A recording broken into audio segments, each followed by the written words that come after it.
melaksanakan kewajiban kepada Allah yang ia tinggalkan, dan kemudian banyaknya maksiat di sekelilingnya. Hadirin kaum muslimin jamaah yang dimuliakan oleh Allah,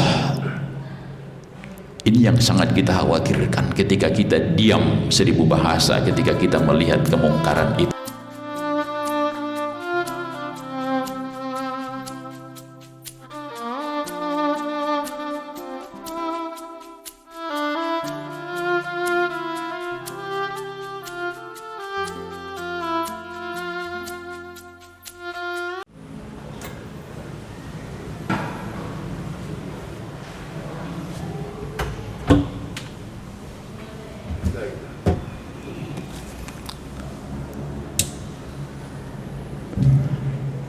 Assalamualaikum warahmatullahi wabarakatuh.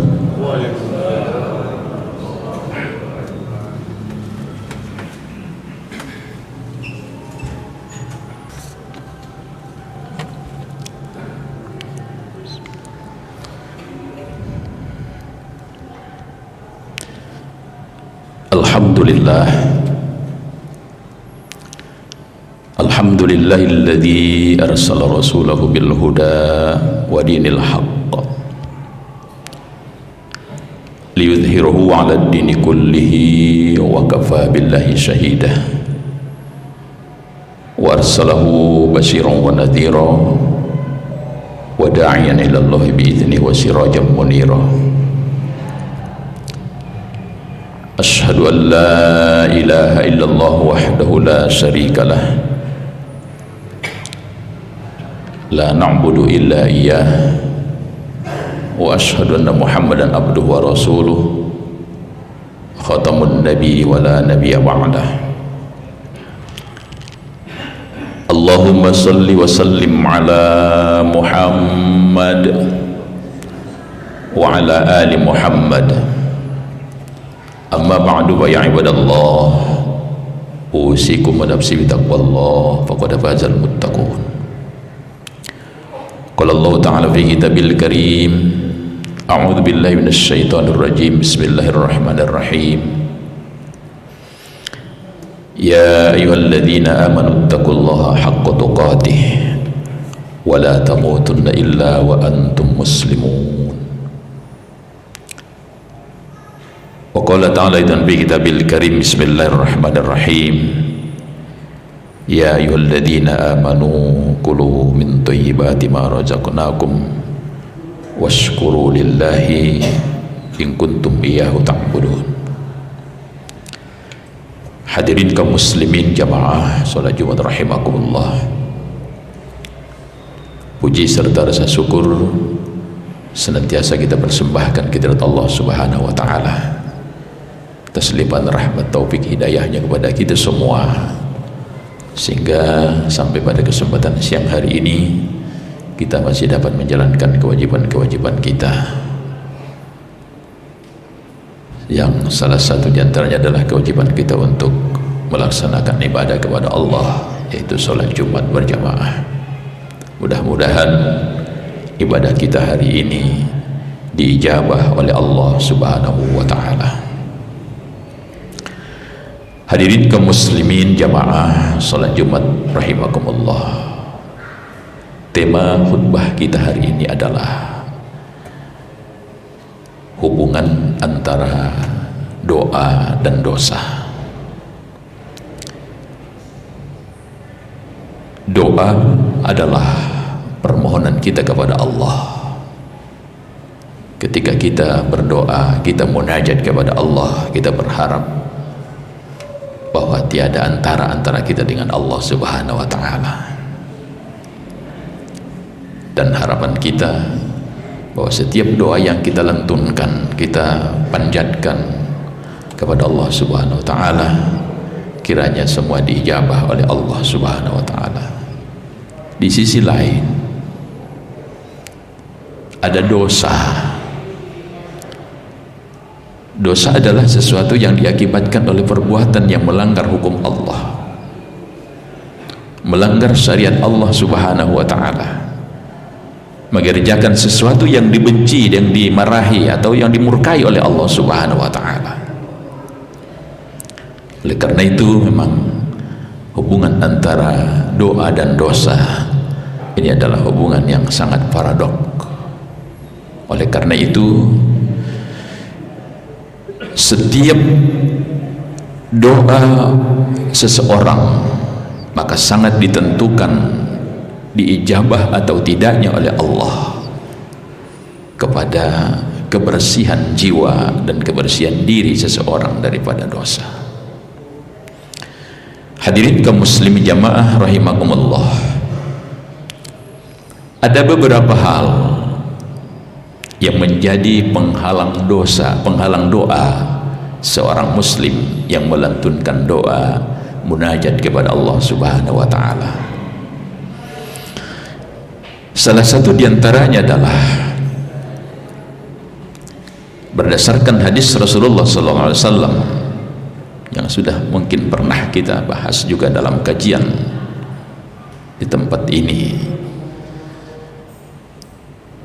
dari Abi Hurairah radhiyallahu anhu, Rasulullah SAW bersabda, sungguhnya Allah itu adalah zat yang baik, maka Allah hanya menerima yang baik-baik dari hambanya. Allah memerintahkan kepada orang-orang mukmin sebagaimana diperintahkan kepada para rasulnya. Lalu Allah berkata, wahai para rasul, makanlah makanan yang baik yang kami berikan rezeki kepada kamu, dan beramal solehlah. Dan kemudian Allah berkata, wahai orang-orang yang beriman, makanlah makanan yang baik dari rezeki yang kami berikan, dan bersyukurlah kepada Allah, bertakwalah kepadanya kalau kamu benar-benar hanya bertakwa kepada Allah. In kuntum iyyahu ta'budun, kalau kamu hanya menyembah Allah Subhanahu wa ta'ala.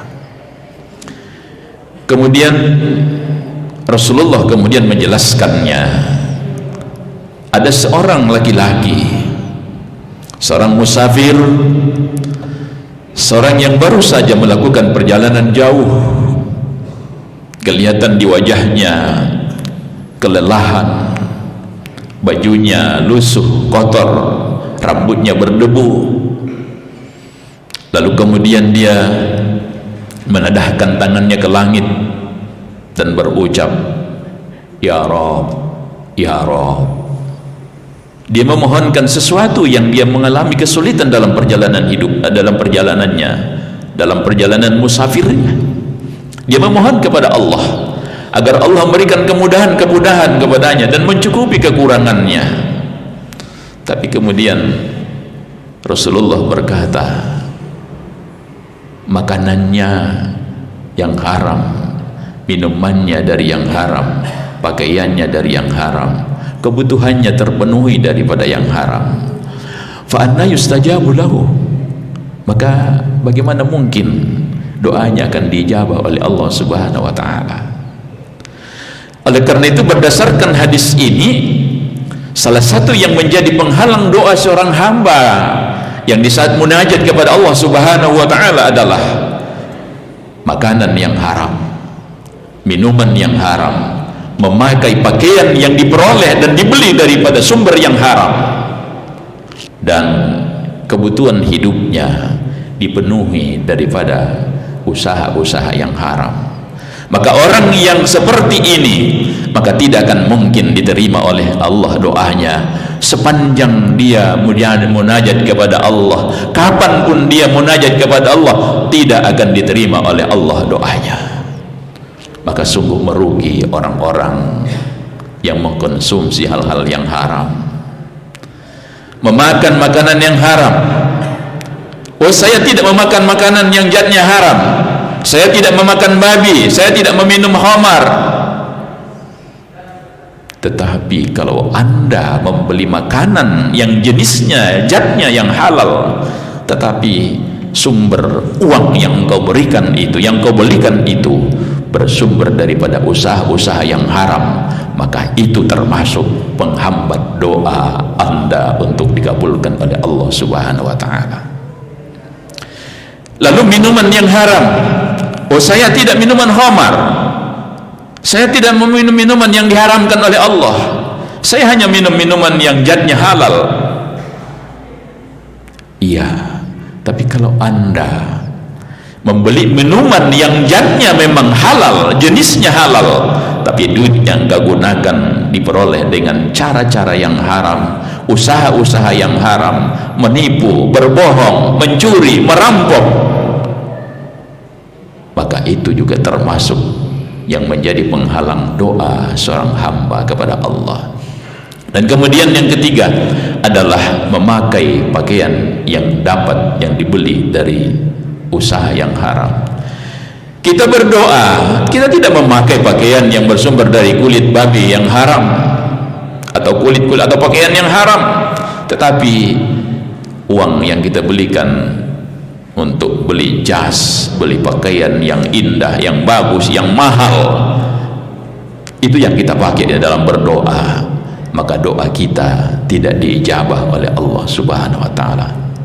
Hadirin kaum muslimin jamaah yang dimuliakan oleh Allah, itu yang pertama. Yang kedua, yang menjadi penghalang doa atau tidak dikabulnya doa adalah orang yang berdoa dengan cara tergesa-gesa. Setelah itu dia tidak lagi berdoa kepada Allah. Maka ada etika di dalam berdoa, ada adab di dalam berdoa. Maka sampaikanlah doa itu dengan bahasa yang indah, sampaikanlah doa itu dengan bahasa yang teratur, bahasa yang sopan. Banyak orang yang berdoa dengan tergesa-gesa, sehingga ketika kita dengarkan, kita tidak tahu huruf apa yang disebutkan, doa apa yang dibacakan. Tidak ada tomatninahnya, tidak ada makhrajnya, tidak ada panjang pendeknya, tidak ada komanya. Padahal ketika kita berdoa, kita sholat, itu adalah komunikasi kita, dialog kita dengan Allah. Ketika kita berdoa, kita juga berdialog dengan Allah, kita memohon kepada Allah Subhanahu wa ta'ala. Segala kemurahan dan rahmat Allah itu yang kita mohonkan kepada Allah. Tapi ketika kita membacakan doa itu, melantunkan doa itu dengan bahasa yang kurang baik, dengan ucapan, dengan kalimat yang tergesa-gesa, bayangkan kalau kita bertemu dengan teman kita lalu kita berbicara tanpa ada titik komanya. Bukan berarti Allah tidak tahu, Allah itu maha tahu, tetapi ada etika berdoa, ada adab di dalam berdoa. Oleh karena itu, maka doa yang akan dikabul oleh Allah itu adalah doa yang dilantunkan dengan bahasa yang indah, dengan bahasa yang sopan, dengan bahasa yang penuh dengan tata krama, dengan bahasa yang pelan, yang ada titik komanya. Oleh karena itu hadirin jamaah yang dimuliakan oleh Allah,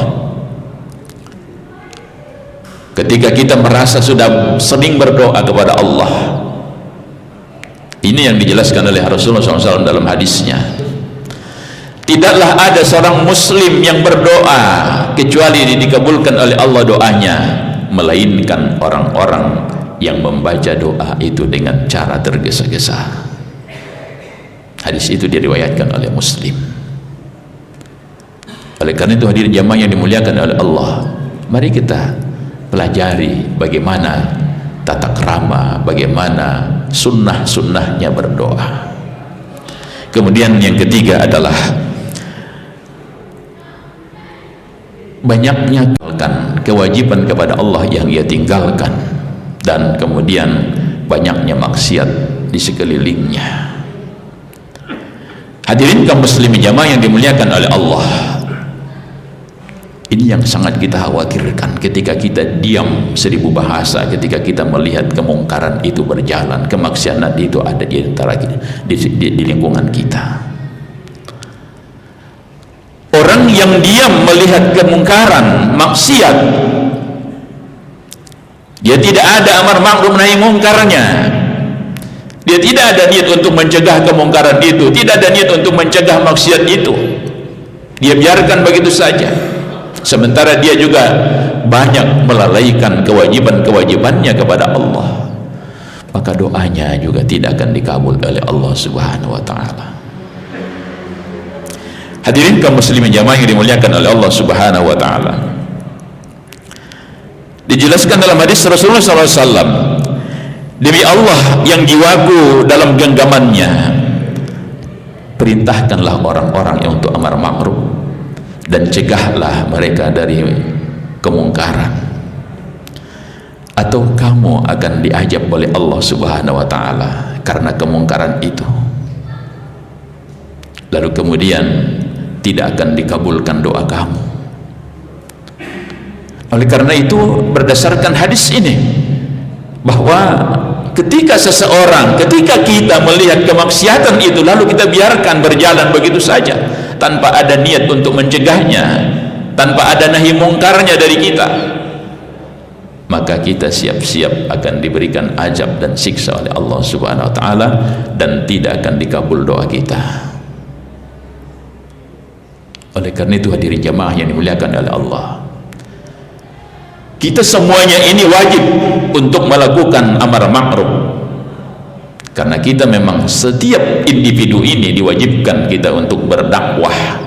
Dakwah itu bisa dengan lisan, bisa dengan tulisan, bisa dengan tingkah laku kita, bisa dengan akhlak yang kita tunjukkan kepada masyarakat. Maka dakwah itu ada dakwah bil hal, ada dakwah bil lisan, ada dakwah bil kitabah. Bil hal ini yang mungkin menjadi umum bagi kita ketika kita tidak mampu menulis, kita tidak mampu berbicara atau ceramah, maka yang bisa kita ambil bagian dalam dakwah itu adalah dakwah bil hal, contohkan akhlak yang mulia kepada masyarakat kita.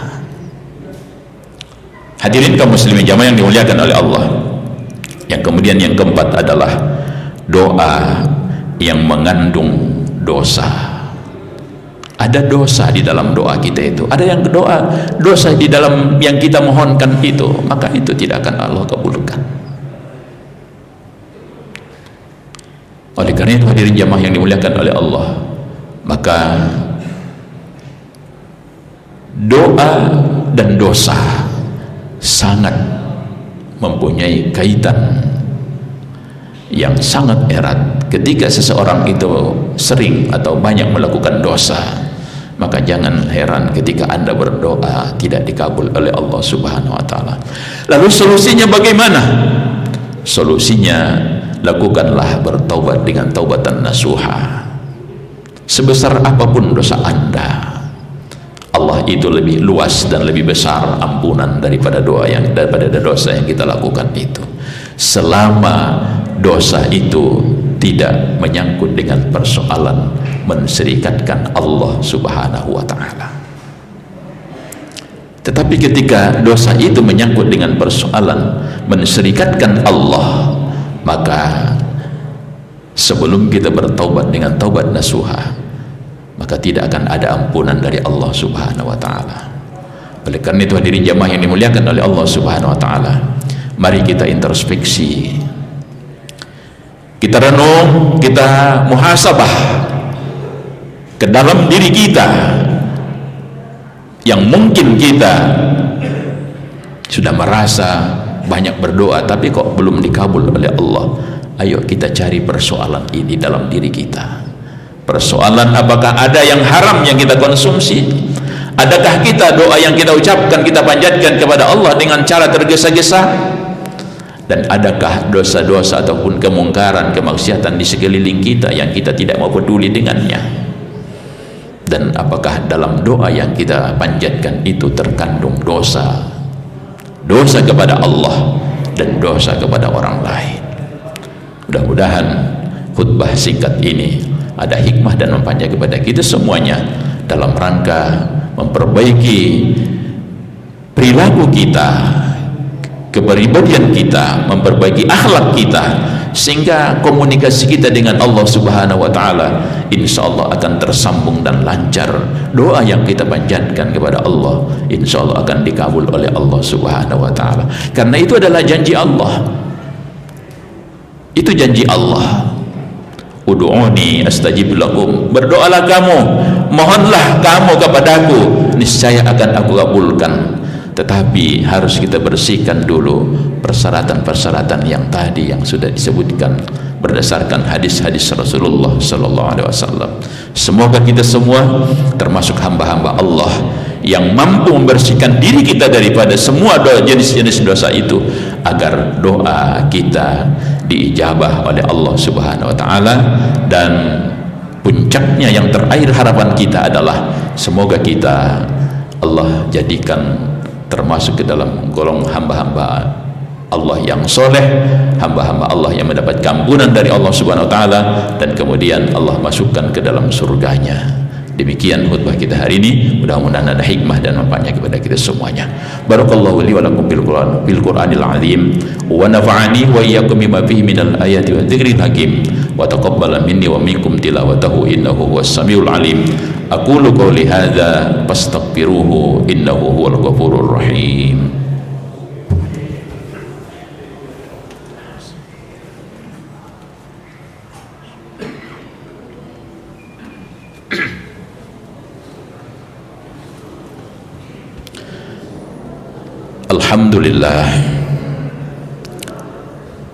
Alhamdulillahilladzi amarna bil ittihadi wal i'tisami bihablil matin. Asyhadu an la ilaha illallah wahdahu la syarikalah wa asyhadu anna Muhammadan abduhu wa rasuluh. Allahumma salli wa sallim ala Muhammad wa ala ali Muhammad. Amma ba'du fa ya ibadallah, usikum wa nafsi bi taqwallah faqad fazal muttaqun. Wa'lamu anna Allah subhanahu wa ta'ala amarukum bi amrin bada bihi bi nafsihi wa sanna bi malaikatil musabbihati bi qudusi. Faqala ta'ala fi kitabil karim, a'udzu billahi minasy syaithanir rajim, bismillahirrahmanirrahim, wal 'asri innal insana lafi khusrin illa alladziina amanu wa 'amilus shalihat wa tawassaw bil haqq wa tawassaw bis sabr. Hadirin kaum muslimin jamaah salat Jumat rahimakumullah. Pada khutbah kedua ini kembali saya mengingatkan kepada seluruh jamaah hadirin yang dimuliakan oleh Allah, mari kita tingkatkan iman dan takwa kita kepada Allah Subhanahu wa taala. Karena Allah telah menjelaskan dalam firman-Nya bahwa sesungguhnya manusia ini semuanya dalam keadaan merugi,